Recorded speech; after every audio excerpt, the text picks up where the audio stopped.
1 कटोरी छाछ को मैं बड़े बाउल में डाल दूंगी और इसमें 250 ग्राम रवा डाल दूंगी। अब इसमें टेस्ट के अकॉर्डिंग नमक डालकर इसको मिक्स कर देंगे। आधा घंटे के करीब रेस्ट करने के लिए रख देंगे। अब सूजी अच्छे से फूल चुकी है। अपनी इच्छा के अनुसार वेजेस डालेंगे। यहाँ पर मैंने थोड़ा सा मटर लिया है, स्प्रिंग ऑनियन, बारीक कटी हुई गाजर, पत्ता गोभी, बारीक कटा हुआ, बारीक कटा शिमला मिर्च। इसको रवे के साथ अच्छे से मिक्स कर देंगे। हाफ स्पून के करीब बेकिंग सोडा डाल देंगे। जो बैटर है वो अच्छे से फूल जाएगा। इडली स्टैंड लेंगे और उसको ऑयल से ग्रीस कर देंगे।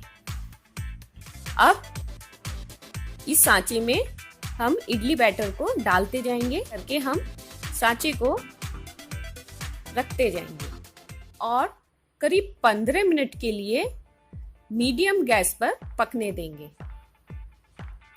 15 मिनट के बाद हम नाइफ की हेल्प से चेक करेंगे। इडली हमारी पक गई है तो नाइफ एकदम सूखा निकलेगा। इसके लिए एक हम पैन लेंगे और उसमें ऑयल डालेंगे 2 चम्मच के करीब। उसमें राई दाना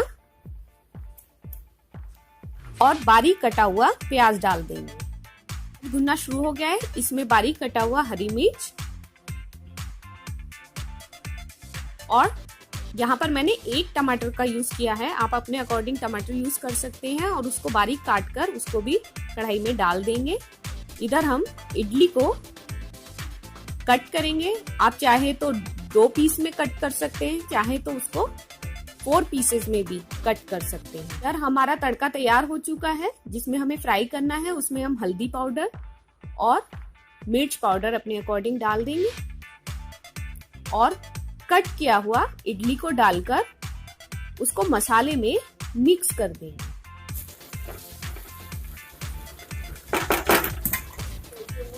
अब ऊपर से थोड़ा सा चाट मसाला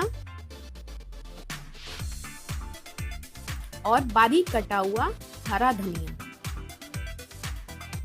इनको डालकर मिक्स कर देंगे